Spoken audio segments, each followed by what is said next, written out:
Hello everyone, welcome to Gupta ji के। इस video में एडुटेरिया बुक से बिहार वस्तुनिष्ठ सामान्य अध्ययन का बिहार जी के प्रैक्टिस सेट 10 को कंप्लीट करेंगे। तो चलिए स्टार्ट करते हैं फर्स्ट क्वेश्चन से। फर्स्ट क्वेश्चन है, प्राचीन नालंदा विश्वविद्यालय को किस वर्ष विश्व विरासत स्थल की सूची में शामिल किया गया था? तो इसका राइट आंसर हो जाएगा, यह शामिल किया गया था 2016 में। अगर विश्व विरासत स्थल की बात करें तो सबसे ज़्यादा विश्व विरासत स्थल की सूची में इटली के जो है ना विरासत स्थल 60 विरासत स्थल सबसे ज़्यादा इटली के शामिल है। उसके बाद चीन के विश्व विरासत स्थल 56 विरासत स्थल चीन के शामिल हैं। चीन सेकंड नंबर पे आएगा, जबकि जर्मनी का 55 विरासत स्थल शामिल है। तो इस प्रकार जो है इसके अलावा भी ये अदर फैक्ट्स को आप याद रखेंगे। इटली के 60 विरासत स्थल शामिल है, चीन के 56 विश्व विरासत स्थल शामिल है, जबकि जर्मनी के 55 विश्व विरासत स्थल की सूची में शामिल है। नेक्स्ट क्वेश्चन नंबर 2 है, निम्नलिखित नदियों में कौन सी नदी हिमालय क्षेत्र की नदी नहीं है? तो सकड़ी नदी जो है ना, यह हिमालय क्षेत्र की नदी नहीं है। ये नदी झारखंड के सतरगाम के पास से निकलती है। याद रखिएगा, यह झारखंड के सतगाम के पास से निकलती है सकड़ी नदी, ऑप्शन बी। क्वेश्चन नंबर 2 का भी राइट आंसर होगा। क्वेश्चन नंबर 3 है, किस स्थान से गंगा नदी समतल भूमि पर बहना प्रारंभ करती है? तो यह जो है हरिद्वार के स्थान से गंगा नदी जो है समतल भूमि पर बहना प्रारंभ कर देती है। ऑप्शन ए राइट आंसर होगा। क्वेश्चन नंबर 4 है, दिए गए विकल्पों में किस जिले में पुरानी जलोढ़ मिट्टी की सर्वाधिक बहुलता पाई जाती है?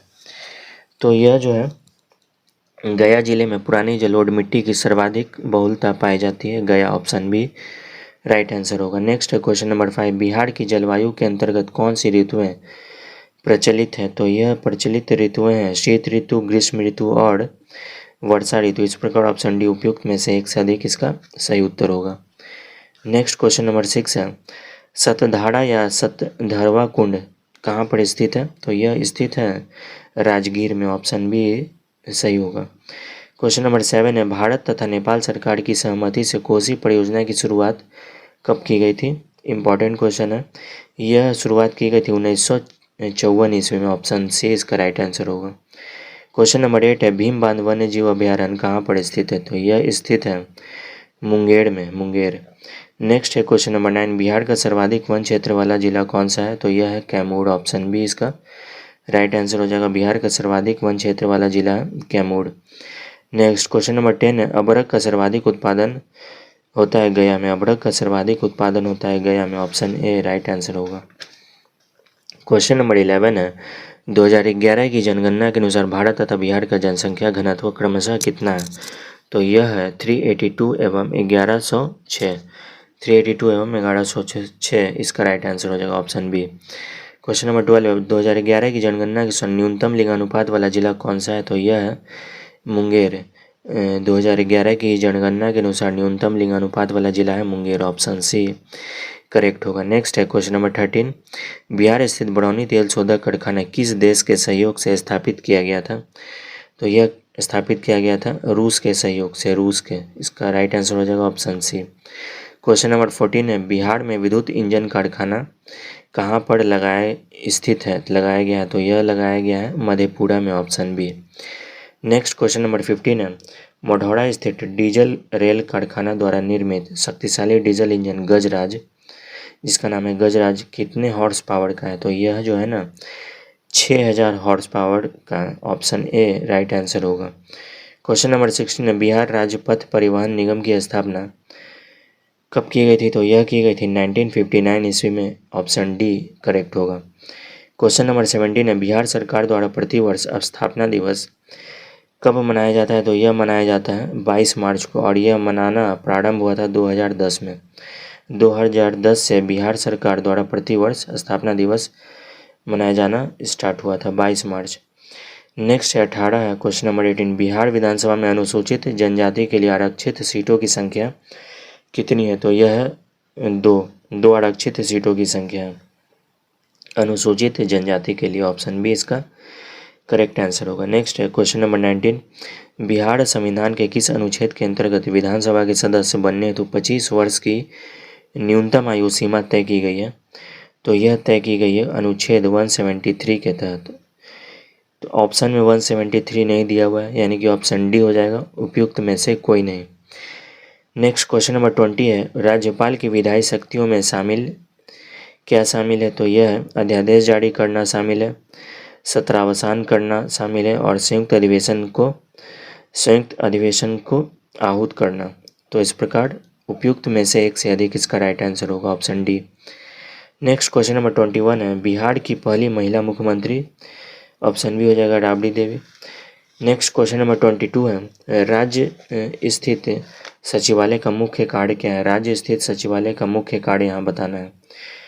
तो सचिवालय का मुख्य कार्य क्या होता है? यह होता है नीति निर्धारण करना, विभागीय मंत्रियों की सहायता करना और साथ में विधान नियमावली को गठन करना। तो इस प्रकार उपयुक्त में से एक से अधिक इसका राइट आंसर होगा।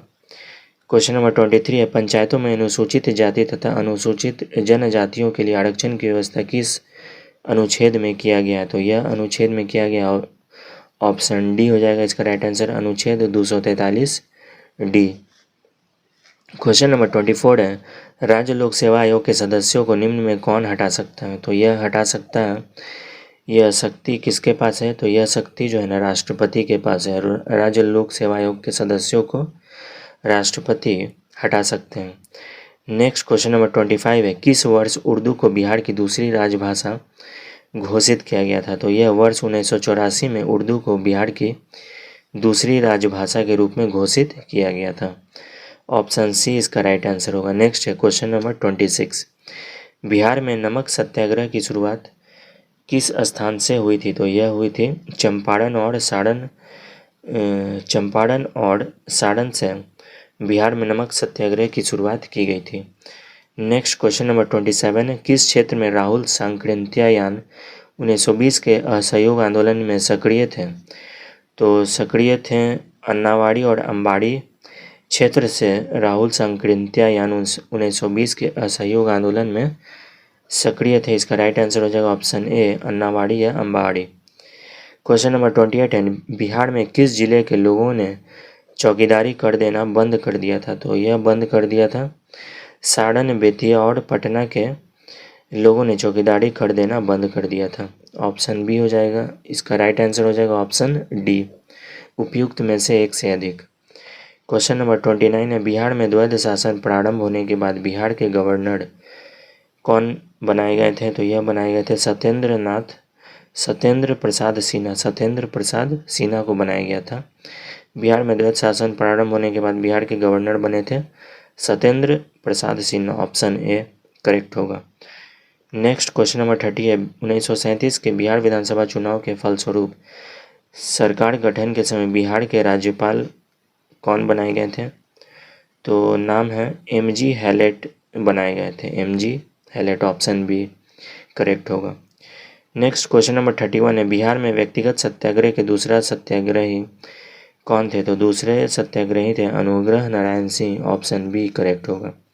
क्वेश्चन नंबर 32 है, भारत छोड़ो आंदोलन के समय 11 अगस्त 1942 को पटना सचिवालय गोलीकांड में मरने वाले छात्रों की संख्या 7 थी, 7, ऑप्शन बी। क्वेश्चन नंबर 33 है, किस आंदोलन के समय बिहार में आज़ाद दस्ता सक्रिय रहा था? तो यह जो है भारत छोड़ो आंदोलन के समय में बिहार में आज़ाद दस्ता सक्रिय रहा था, ऑप्शन ए सही आंसर होगा इसका। क्वेश्चन नंबर 34 है, निम्न में किसने बिहार छात्र परिषद का गठन किया था?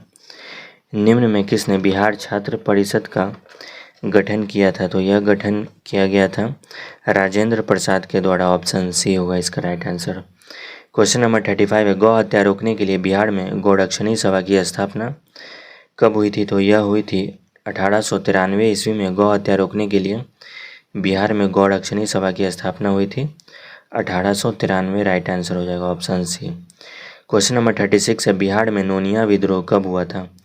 तो यह हुआ था 1770 से 1800 ईस्वी के बीच में बिहार में नोनिया विद्रोह किया गया था। नेक्स्ट है क्वेश्चन नंबर 37 है, निम्न में कौन सा क्षेत्र फ्रांसीसी व्यापारियों का निम्न में कौन सा क्षेत्र फ्रांसीसी व्यापारियों का व्यापारिक केंद्र था? तो यह था चंद्रनगढ़। चंद्रनगढ़ क्षेत्र जो है ना फ्रांसीसी व्यापारियों का व्यापारिक केंद्र था। Option C. नेक्स्ट है क्वेश्चन नंबर 38। किसके सूबेदारी काल में अंग्रेजी यात्री बर्नियर पटना आया था? तो यह आया था दाऊद खां के सूबेदारी में दाऊद खां की सूबेदारी काल में अंग्रेजी यात्री बर्नियर पटना आया था। ऑप्शन ए राइट होगा। क्वेश्चन नंबर 39 है निम्न में कौन शेरशाह का उत्तराधिकारी बना था? तो शेरशाह का उत्तराधिकारी बना था Islam Shah. Option C. Next है क्वेश्चन नंबर 40। 8वीं शताब्दी के मध्य मौखरी वंशीय शासक की समाप्ति के बाद किस वंशीय शासक की नींव बिहार में पड़ी थी? तो यह पड़ी थी पाल वंशीय शासक की नींव बिहार में पड़ी थी। ऑप्शन है। क्वेश्चन नंबर 41 है बंगाल के किस शासक के समय सिकंदर लोदी ने बंगाल एवं मुंगेर दोनों के बीच सीमा रेखा का निर्धारण किया था? तो यह बंगाल के अलाउद्दीन हुसैन शाह के शासन के समय सिकंदर लोदी ने बंगाल एवं मुंगेर दोनों के बीच सीमा रेखा का निर्धारण किया था। बंगाल के किस शासक के समय? बंगाल के अलाउद्दीन हुसैन शाह के शासन के समय। क्वेश्चन नंबर 42 है निम्नलिखित में किस स्थान पर बख्तियार खिलजी के शव को दफनाया गया था? तो यह स्थान है बिहार शरीफ में दफनाया गया था। Option C. क्वेश्चन नंबर 43 निम्न में किस शासक के शासनकाल में चतुर्थ बौद्ध संगति का आयोजन हुआ था? तो चतुर्थ बौद्ध संगति का आयोजन हुआ था किसके शासनकाल में? कनिष्क के शासनकाल में। कनिष्क के शासनकाल में। ऑप्शन बी राइट होगा। नेक्स्ट है क्वेश्चन नंबर 44 है कर्नाटक शासकों में कौन एक महान समाज सुधारक था? तो यह था हरि सिंह देव। हरि सिंह देव जो है ना कर्नाटक शासकों में एक महान समाज सुधारक थे। ऑप्शन बी हरि सिंह देव। नेक्स्ट है क्वेश्चन नंबर 45 नालंदा महाविहार को आर्थिक अनुदान देने वाला शासक कौन था? नालंदा महाविहार को आर्थिक अनुदान देने वाला शासक था धर्मपाल, हर्ष और देवपाल। धर्मपाल, हर्ष और देवपाल नालंदा महाविहार को आर्थिक अनुदान देने वाले शासक थे। इस प्रकार इसका राइट क्या हुआ आंसर? ऑप्शन डी तीनों हो जाएगा उपयुक्त में से एक से अधिक। नेक्स्ट क्वेश्चन नंबर 46 है मगध के परवर्ती गुप्त वंश का संस्थापक कौन था? तो यह थे कृष्णगुप्त। मगध के परवर्ती गुप्त वंश के संस्थापक थे कृष्णगुप्त। ऑप्शन ए सही होगा इसका राइट आंसर। नेक्स्ट है क्वेश्चन नंबर 47 नालंदा विश्वविद्यालय का संस्थापक कौन थे? तो नालंदा विश्वविद्यालय के संस्थापक थे Kumaragupta. Option C. Question number 48 है मगध पर शासन करने वाले राजवंश का सही क्रम क्या है? तो मगध पर राजवंश शासन करने वाले राजवंश का सही क्रम है ऑप्शन बी इसका राइट होगा हड़ेक वंश, शिशुनाग वंश, नंदवंश और उसके बाद मौर्य वंश। हड़ेक वंश, शिशुनाग वंश, नंदवंश, मौर्य वंश। क्वेश्चन नंबर 49 है बिहार में मध्य पाषाण काल के अवशेष निम्न में से किस क्षेत्र से प्राप्त हुए हैं? तो यह प्राप्त हुए हैं मुंगेर से। मुंगेर ऑप्शन है। क्वेश्चन नंबर 50 है अंग एवं मगध महाजनपद का उल्लेख किस वेद में मिलता है? तो इसकी जानकारी अथर्व वेद में मिलती है। अंग एवं मगध महाजनपद का उल्लेख अथर्व वेद में मिलता है। ऑप्शन बी इसका करेक्ट आंसर होगा।